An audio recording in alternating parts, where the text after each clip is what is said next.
बाबा महाकाल की नगरी उज्जैन में महाकाल लोक के निर्माण होने के बाद अब प्रदेश में सियासत तेज हो गई है। एक तरफ जहां प्रदेश के मुख्यमंत्री इस भव्य लोक के निर्माण का श्रेय प्रधानमंत्री नरेंद्र मोदी को दे रहे हैं, तो वहीं दूसरी तरफ कांग्रेस के नेता लगातार इस बात को साबित करने में जुटे हैं कि कांग्रेस के कार्यकाल में महाकाल लोक के निर्माण का प्रस्ताव पारित हुआ था।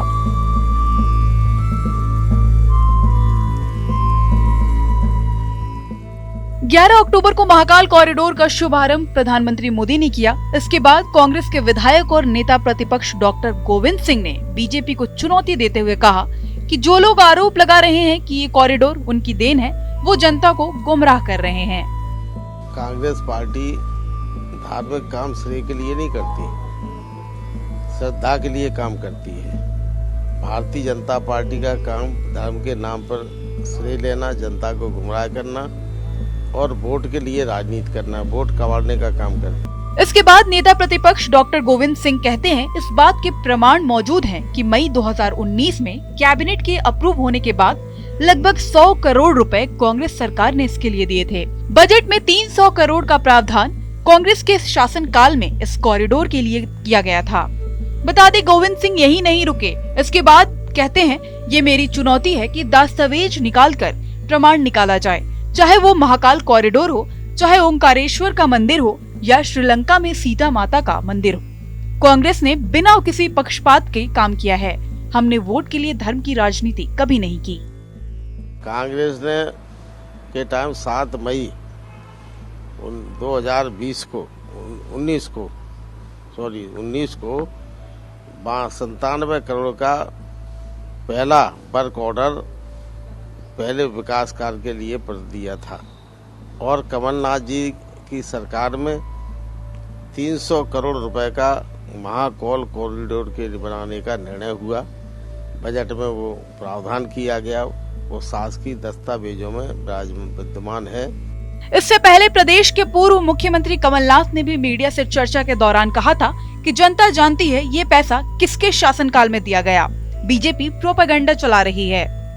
ये उसका श्रेय लेना चाहें, ये तो सब चीज का श्रेय लेते हैं। अभी तक तो उन्होंने ये नहीं कहा, शायद अगले 10 महीने में कहें कि जो कर्जा माफ हुआ वो भी हमने किया था। ये हर चीज में श्रेय लेना चाहते हैं, पर आम जनता बहुत समझदार है। मुझे पूरा विश्वास है कि जनता इनको कड़ा जवाब देगी। ये बौखलाए हुए हैं, इसीलिए कभी प्रधानमंत्री को बनाओ कि ये कार्यक्रम करो, धार्मिक कार्यक्रम करो।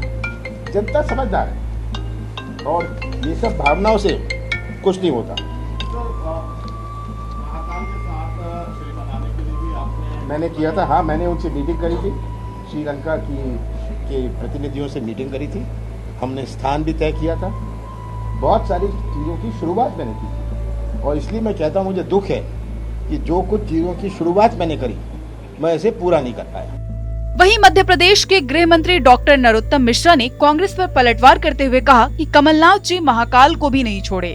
झूठ बोलने की जगह कमलनाथ जी बाबा महाकाल को नमन करते तो ज्यादा अच्छा होता। देखिए, कमलनाथ जी को झूठ बोलने का शगल है। जैसे किसानों को बोला 2 लाख का 10 दिन में, एक को भी नहीं दिया। 4,000 का हर महीने बेरोजगारी भत्ता, घर बैठे 15 महीने में 60,000, एक नहीं दिया। कम से कम कमलनाथ जी से प्रार्थना है, भगवान भोलेनाथ को, महाकाल को तो बख्श देते। अरे 2017 में इसको प्रस्ताव बनाया था, 1 साल में इसकी डीपीआर बन के आई थी, शिवराज सिंह जी मुख्यमंत्री थे। 2018 में इसका टेंडर लगा था, माननीय शिवराज सिंह जी मुख्यमंत्री थे। ये कहां से आ गए? इनके समय में तो ठंडे बस्ते में चला गया। जब 2020 में माननीय शिवराज सिंह जी पुणे आए, तब फिर इसको विस्तारित किया और 856 करोड़ रुपए का इसका प्रस्ताव बना। 351 करोड़ रुपए का ये प्रस्ताव फर्स्ट फेज का है, जो माननीय प्रधानमंत्री जी लोकार्पित करने आ रहे हैं, और सेकंड फेज का 310 करोड़ का दूसरा चरण इसका बनेगा। अब महाकाल को भी नहीं बख्शा कमलनाथ जी, गजब है।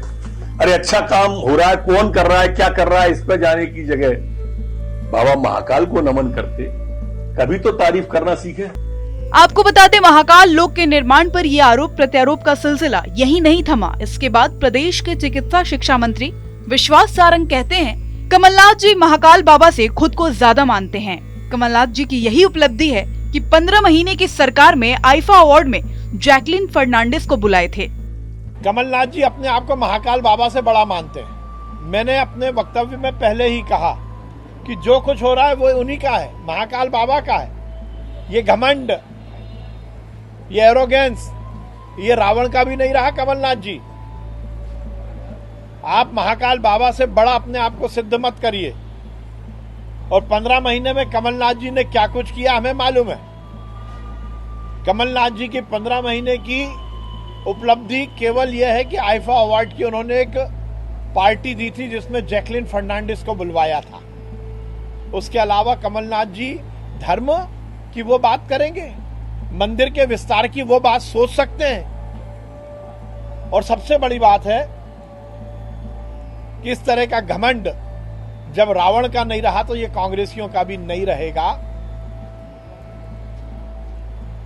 राम मंदिर बनने में रोक लगाने वाले कांग्रेसी, राम सेतु को तोड़ने का षड्यंत्र रचाने वाले कांग्रेसी, हिंदू देवी देवताओं का मखौल उड़ाकर तुष्टीकरण की राजनीति करने वाले ये कांग्रेसी, ये मंदिर के विस्तार हो रहा है तो खुश क्यों होंगे? इनके तो पेट में दर्द ही होना है। बता दें, महाकाल लोक को लेकर प्रदेश में सियासत तेज हो गई है। इसका कारण माना जा रहा है 2023 विधानसभा चुनाव और 2024 का आम चुनाव भी है। लेकिन इस सियासत के बीच उज्जैन के राजाधिराज बाबा महाकाल को महाकाल लोक मिल गया और जिसकी तारीफ देश में ही नहीं बल्कि पूरे विश्व में की जा रही है।